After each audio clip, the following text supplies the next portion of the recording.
nañ mukk jàng du wees naaw doo doonul tali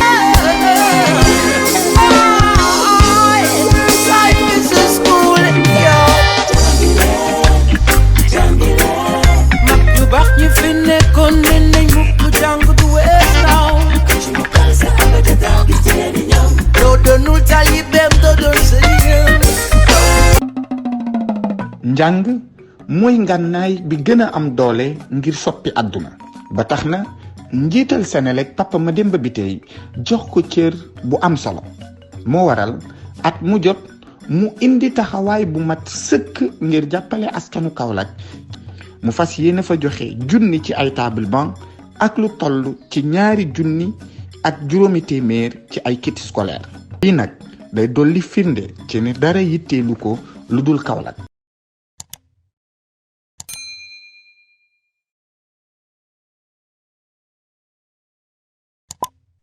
Bonjour chers élèves de la classe de première S. Dans cette vidéo, on va essayer de corriger l'exercice numéro 5, extrait de la série énergie potentielle, énergie mécanique. Dans cet exercice, on nous dit un solide assimilable en un point matériel M, dans un point matériel de masse M égale 100 grammes, 1000 grammes, est lancé en an avec une vitesse VA égale 6 mètres par seconde sur un début de piste formé de 2 parties, AB et BC. La partie AB représente un sixième de circonférence d'angle 60 degrés de rayon R égale 15 mètres de centre O. BC est une partie rectiligne horizontale telle que la distance BC égale 15 mètres. Sur la partie AB, les frottements sont négligeables. En appliquant le théorème de l'énergie mécanique, déterminer la vitesse du solide lors de son passage en B. C'est la première question. Deuxième, il dit le plan horizontal passant par B est choisi comme état de référence et comme origine des altitudes. Arrivé en B, le solide aborde la partie horizontale BC. Sur ce tronçon existent des forces de frottement d'intensité constante F. Il arrive en C avec la vitesse 12,5 mètres par seconde. Calculez alors l'intensité des forces de frottement F.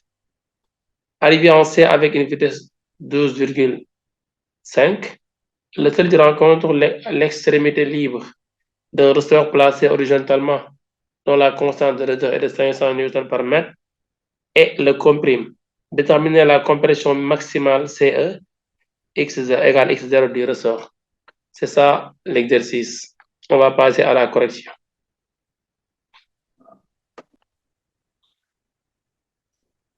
Alors, on va commencer la correction de l'exercice 5. La première question, on nous demande de déterminer la vitesse du solide en B. La vitesse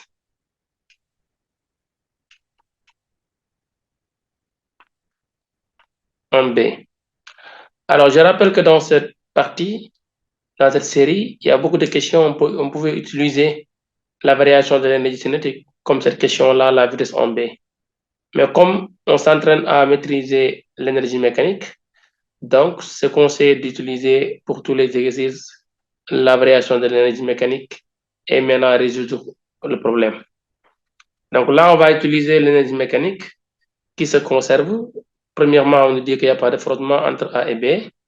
Donc, on va dire que l'énergie mécanique en A est égale à l'énergie mécanique en B. L'énergie mécanique se conserve.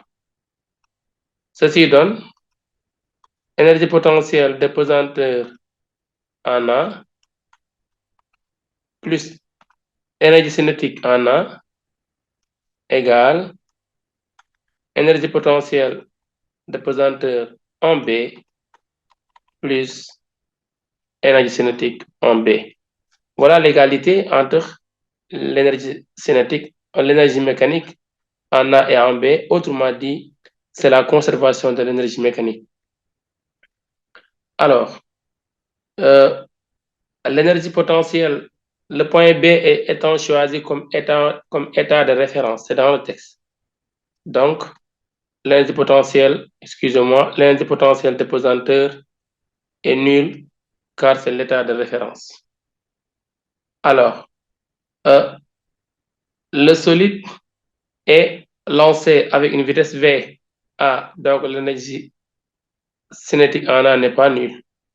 Donc ce qui reste ici, ça va me donner, je remplace énergie potentielle de pesanteur en A, c'est égal à mg facteur de ZA moins ZREF plus 1 demi de M V carré A égale 1 demi de M V carré B. C'est ça l'énergie cinétique en B. 1 demi de M V carré B. Alors, je remplace maintenant. Ici, ça me fait 0. Or, ZA, on va essayer de projeter sur la verticale, passant par l'état de référence, par l'origine des altitudes.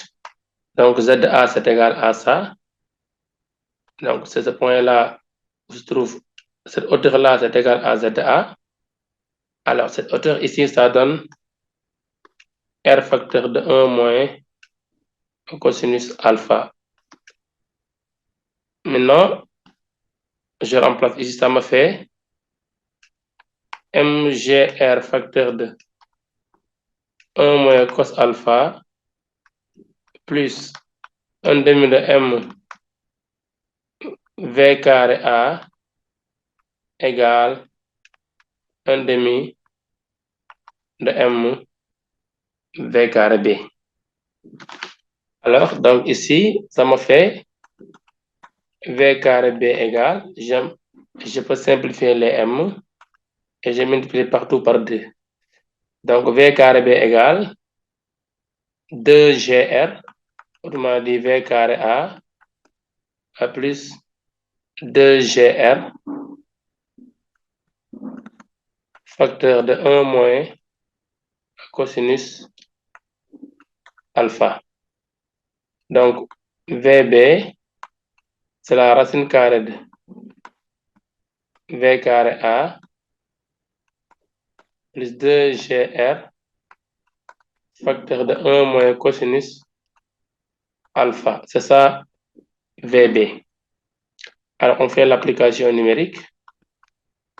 La vitesse en B, c'est égal à la vitesse en A, c'est 6 au carré, plus 2 fois 10 fois 15 comme le rayon, 1 moins cosinus de 60 degrés.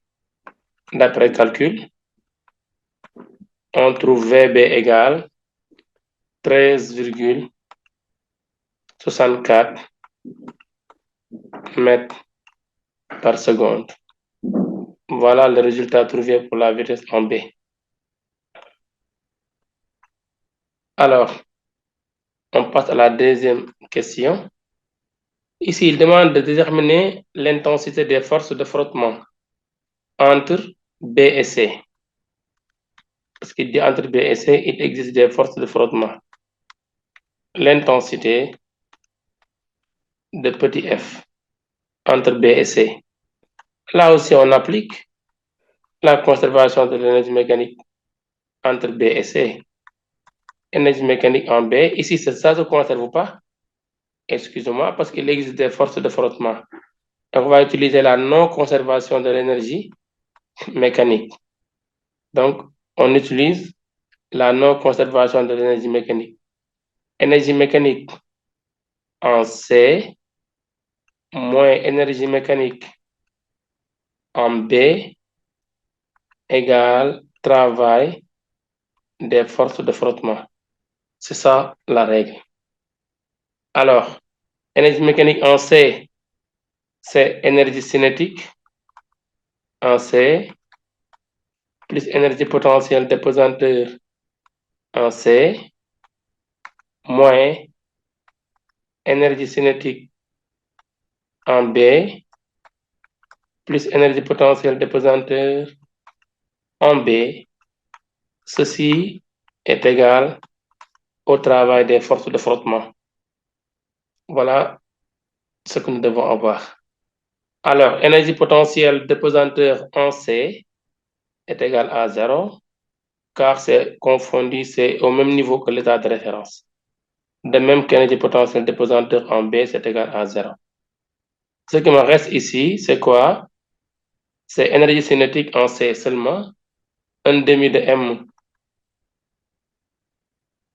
V carré C, moins 1 demi de M V carré B, égale travail des forces de frottement, c'est moins F multiplié par BC. Voilà la variation de l'énergie mécanique.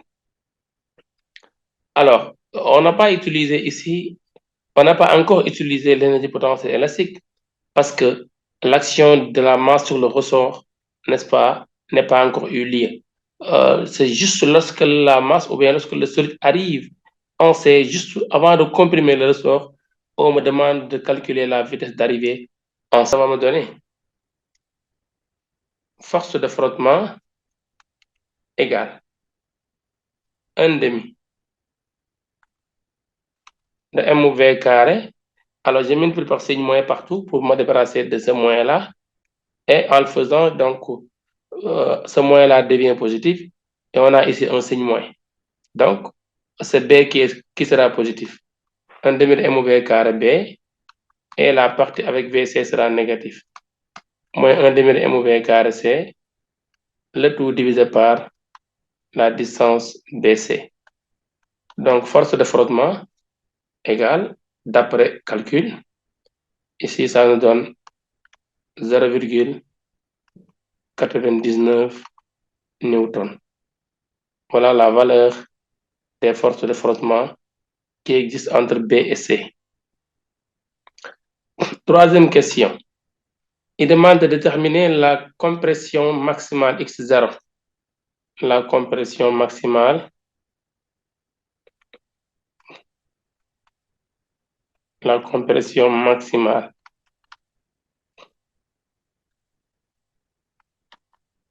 X0.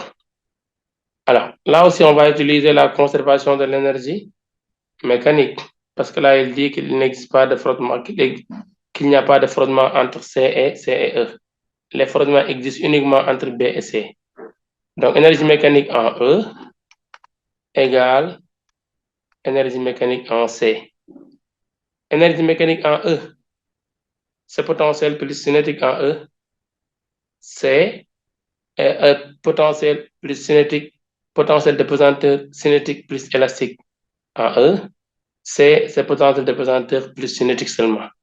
E, le ressort est comprimé, donc c'est énergie potentielle de pesanteur plus énergie potentielle élastique plus énergie cinétique. Voilà les trois formes d'énergie qui existent en E. En C, c'est seulement potentiel de pesanteur qui existe, plus énergie cinétique qui peut avoir lié évidemment.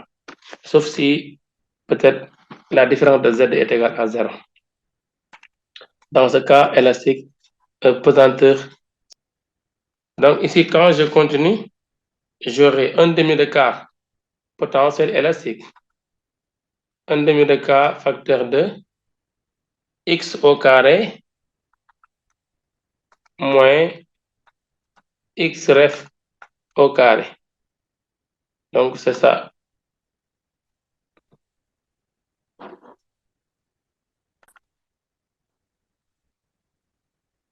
Alors, énergie potentielle de pesanteur est nulle partout parce que les points là sont tous, n'est-ce pas, alignés avec l'état de référence. Ils sont tous au même niveau sur le plan de l'état de référence.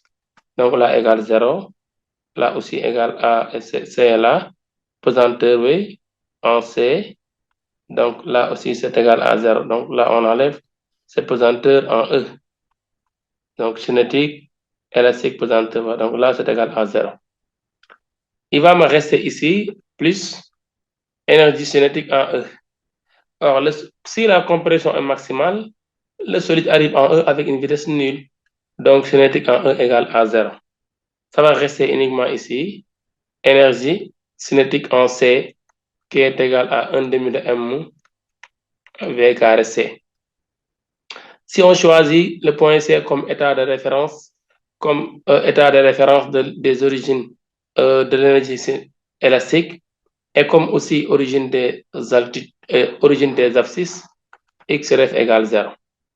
Il me restera ici uniquement 1 demi de k x au carré qui est ici x0 égale 1 demi de m v carré en c. Voilà ce qui va rester ici. 1 demi de kx carré égale 1 demi de m v carré. Les 1 demi se simplifient.